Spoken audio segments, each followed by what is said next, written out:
Hi, ಎಲ್ಲರಿಗೂ ನಮಸ್ಕಾರ. ಸೌಮ್ಯ ಪ್ರಪಂಚ ಯೂಟ್ಯೂಬ್ ಚಾನಲ್ಗೆ ಸ್ವಾಗತ. ಸ್ನೇಹಿತರೆ, ನಾವು ಪಾದಪೂಜೆಯ ನಂತರ ದೇವಸ್ಥಾನಕ್ಕೆ ಹೊರಟ್ವಿ. ನಾವು ಉತ್ತರ ದೇವಸ್ಥಾನ ಬಂದು ಪಾಂಡುಪುರದಿಂದ ಹತ್ರ ಇರೋ ಬೆಟ್ಟಳ್ಳಿ ಎಂಬ ಗ್ರಾಮದಲ್ಲಿ ಇರೋ ದೇವಸ್ಥಾನ. ಇದು ಶ್ರೀ ವಿಜಯ ಕಾಳಿಕಾದೇವಿ ದೇವಸ್ಥಾನ. ಇಲ್ಲಿರುವ ಬಸಪ್ಪ ದೇವರಿಂದ ಸುಮಾರು ಜನರಿಗೆ ತುಂಬಾ ಉಪಕಾರ ಆಗಿದೆ. ಆದ್ದರಿಂದ ಈ ಬಸವಪ್ಪನನ್ನು ಪವಾಡ ಬಸವಪ್ಪ ಅಂತಲೇ ಕರೀತಾರೆ.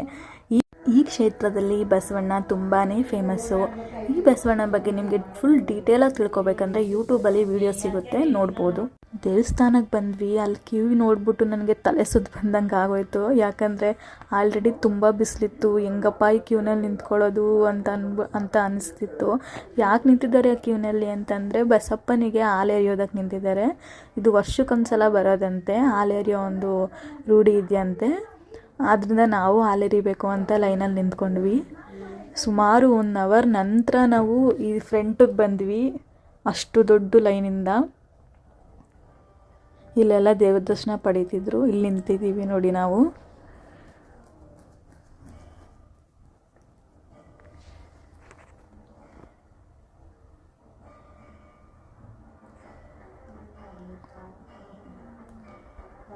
ಅಲ್ಲಿ ಬಸವಣ್ಣನಿಗೆ ಹಾಲು ಎರೆಯೋದ್ರಿಂದ ತುಂಬ ಒಳ್ಳೆಯದಾಗುತ್ತೆ ಅಂತ ಮಾರ್ನಿಂಗಿಂದನೂ ಜನ ಕ್ಯೂ ನಿಂತಿದ್ದಾರೆ.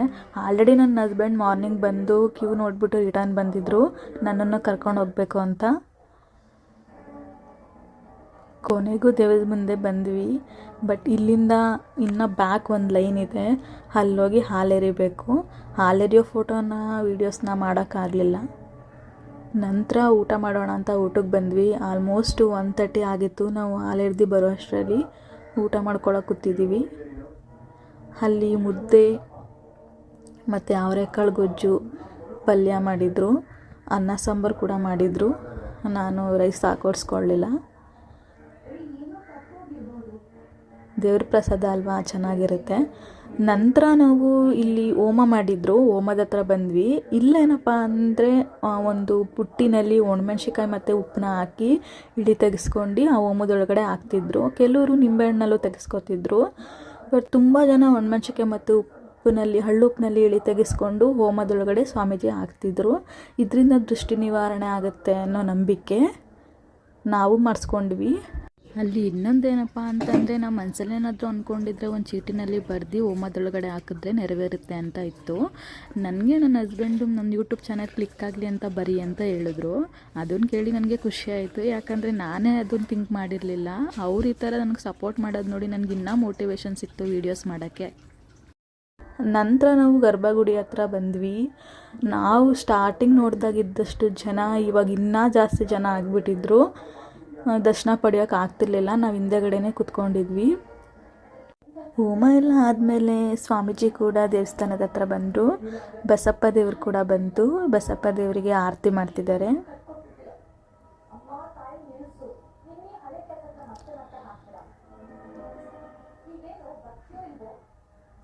ಬಸಪ್ಪ ದೇವ್ರಿಗೆ ಆರತಿ ನಂತರ ಸ್ವಾಮೀಜಿ ಹೇಳಿದರು, ಭೀಮನ ಅಮಾವಾಸ್ಯೆ ಆಗಿರೋದ್ರಿಂದ ಅಲ್ಲಿ ದೇವಿಗೆ ವರ್ಷ ಪೂರ್ತಿ ಮಾಂಗಲ್ಯಕ್ಕೆ ಅಂತ ಬಳಸೋ ದಾರಾನ ಭೀಮನ ಅಮಾವಾಸ್ಯೆ ದಿನ ದಂಪತಿಗಳಿಗೆ ಕೈಗೆ ಕಟ್ಕೊಳ್ಳೋಕ್ಕೆ ಅಂತ ಕೊಡ್ತಾರಂತೆ.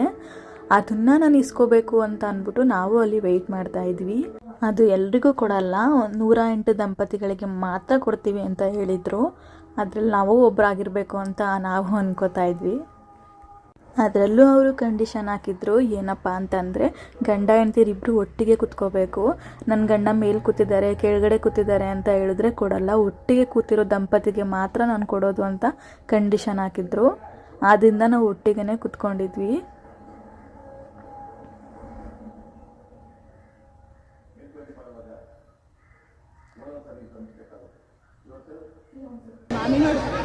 ಆರತಿ ಮಾಡಿ 108 ಜನ ಎಲ್ಲಿ ಕೂತಿರ್ತೀರ ಅವ್ರಿಗೆ ಗಂಡ ಹೆಂಡತಿ ಕೂತಿರೋ 108 ಜನ ಒಂದ್ ಕಡೆ ಕೂತ್ಕೊಂಡ್ರೆ 108 ಜನ ಸಿಗುತ್ತೆ. ಬಸಪ್ಪನ ಪೂಜೆ ಮುಗ್ದಿತ್ತು. ಈಗ ಕೊಡೋಕ್ಕೆ ಸ್ಟಾರ್ಟ್ ಮಾಡಿದ್ರು. ಬಟ್ ಏನಾಯಿತು ಅಂತಂದರೆ ಸ್ವಾಮೀಜಿಯವರು ಅವ್ರು ಕೂತಿದ್ದ ಜಾಗಕ್ಕೆ ಬಂದು ಕೊಡ್ತೀನಿ ಅಂತ ಹೇಳಿದರು. ಬಟ್ ಫ್ರಂಟಲ್ಲಿ ಕೂತಿದ್ದವರೆಲ್ಲ ನನಗೆ ಕೊಡಿ ಎಲ್ಲಿ ಮಿಸ್ ಆಗಿಬಿಡುತ್ತೋ ಅಂತ ಎಲ್ಲರೂ ಎದ್ದು ನಿಂತ್ಕೋತಿದ್ರು. ಅದನ್ನು ನೋಡಿಬಿಟ್ಟು ನಾನು ಯಾರಿಗೂ ಕೊಡಲ್ಲ ಅಂತ ಅವರು ಮೈಕ್ ತಗೊಂಡು ಅನೌನ್ಸ್ ಮಾಡ್ತಿದ್ರು. ನಾವು ಅವಾಗ ಅವ್ರ ಫ್ರೆಂಟಿಂದ ಕೊಡೋದು ನೋಡ್ಬಿಟ್ಟು ನಾವಿಲ್ಲಿ ಲಾಸ್ಟಲ್ಲಿ ಕೂತಿದ್ದವರು ಮಿಡಲಿಗೆ ಬಂದ್ವಿ. ಅಟ್ಲೀಸ್ಟ್ ಅಷ್ಟು ಜನದಲ್ಲಿ ನಮಗೊಬ್ರಿಗೆ ಸಿಗುತ್ತೆ ಅನ್ನೋ ನಂಬಿಕೆಯಿಂದ. ಆದರೆ ಅವ್ರೇನು ಮಾಡಿದ್ರು ಅಂತಂದರೆ ಹಿಂದೆಯಿಂದ ಕೊಡೋಕ್ಕೆ ಸ್ಟಾರ್ಟ್ ಮಾಡಿದ್ರು. ನಾವು ಹಿಂದೆ ಕೂತಿದ್ದವ್ರು ಯಾಕಪ್ಪ ಮುಂದೆ ಬಂದ್ವಿ ಅಂತ ಅಂದ್ಕೊಂಡ್ವಿ. ನನಗೆ ಸಿಗುತ್ತೋ ಸಿಗಲ್ವೋ ಅಂತ ಟೆನ್ಷನ್ ಆಗ್ತಿತ್ತು. ಯಾಕಂದರೆ ಮದುವೆ ಆಗಿ ಮೊದಲನೇ ಭೀಮನ ಅಮಾವಾಸ್ಯೆ ಆಚರಿಸ್ತಿರೋದು, ಸಿಕ್ಕಿದ್ರೆ ಖುಷಿ ಆಗುತ್ತೆ ಅಂತ ವೆಯ್ಟ್ ಮಾಡ್ತಿದ್ವಿ. ಫೈನಲಿ ನಮಗೂ ಕೂಡ ಸಿಕ್ತು. ತುಂಬ ಜನಕ್ಕೆ ಸಿಕ್ಕಲಿಲ್ಲ, ಬೇಜಾರು ಮಾಡ್ಕೊಳ್ತಾ ಇದ್ರು ತುಂಬ ಜನ. ಅಲ್ಲಿ ವೈಟಿಗೆ ಒಳಗಡೆ ಕಾಣ್ತಿದೆಯಲ್ಲ ಪ್ಯಾಕೆಟಲ್ಲಿ, ಅದು ಬಂದು ಅಡಿಕೆ. ಅದ್ರ ಕೆಳಗಡೆ ಏನಿದೆ ಅಂತ ಗೊತ್ತಿಲ್ಲ, ನಾನು ಓಪನ್ ಮಾಡಿ ನೋಡಲಿಲ್ಲ. ಇದನ್ನು ಒಂದು ಅರ್ಶಿನದ ಬಟ್ಟೆಯಲ್ಲಿ ಕಟ್ಟಿ ನಾವೆಲ್ಲಿ ದುಡ್ಡನ್ನ ಇಡ್ತೀವೋ ಆ ಕಾನಿ ಒಳಗಡೆ ಇದನ್ನು ಇಡೋಕೆ ಹೇಳಿದ್ರು. ನಂತರ ಅದು ಅರ್ಶಿನದ ದಾರ ಇದೆಯಲ್ಲ, ಅದನ್ನು ದೇವ್ರ ಸನ್ನಿಧಿನಲ್ಲಿ ಕೈಗೆ ಕಟ್ಕೊಳ್ಳೋಕೆ ಹೇಳಿದ್ರು. ನಾವು ಅಲ್ಲೇ ಕಟ್ಟಿಸ್ಕೊಂಡೆ, ನಾನು ಅವ್ರಿಗೆ ಕಟ್ಟಿದೆ. ಆಮೇಲೆ ದೇವ್ರ ದರ್ಶನ ಮಾಡೋಕ್ಕೆ ಅಂತ ಹೋದ್ವಿ. ಯಾಕಂದರೆ ಮುಂದೆಯಿಂದ ನಾವು ದರ್ಶನ ಮಾಡಿರಲಿಲ್ಲ, ತುಂಬ ಜನ ಇದ್ದರು ನಾವು ಹೋದಾಗ, ಅದಕ್ಕೆ ಹೋದ್ವಿ. ಅಲಂಕಾರ ಎಷ್ಟು ಚೆನ್ನಾಗಿ ಮಾಡಿದ್ದಾರೆ ಅಲ್ಲ. ಇದಾದಮೇಲೆ ಅಲ್ಲಿ ಬಂದಿರೋರಿಗೆಲ್ಲ ದೇವ್ರನ್ನ ಮೆರವಣಿಗೆ ಮಾಡೋ ಆಸೆ ಇದ್ದರೆ ಮಾಡಿ ಅಂತ ಸ್ವಾಮೀಜಿ ಹೇಳಿದ್ರು.